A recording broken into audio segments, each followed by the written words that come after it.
Gaya ng sabi ko sa inyo guys, kagagawa ko lang ng video na nag-success ang aking submit appeal para mawala ang aking monetization policy violation.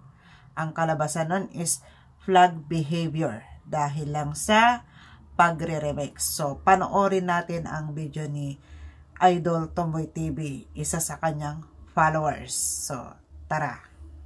6 months na demonetize dahil sa pagre-remix. Kaya mag-iingat po kayo ha.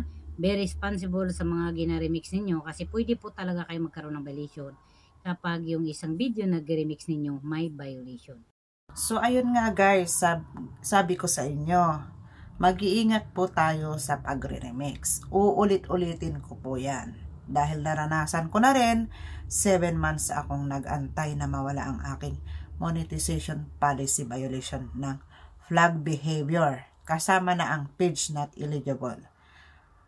Sabay silang natanggal kahapon ng umaga. Kaya ngayon napanood ko ulit kay Idol TV, isa sa kanyang followers. 6 months na demonetization or policy violation ang kanyang isang followers. So, ingat-ingat po guys. Paalala lang para sa atin lahat to, hindi lang sa akin.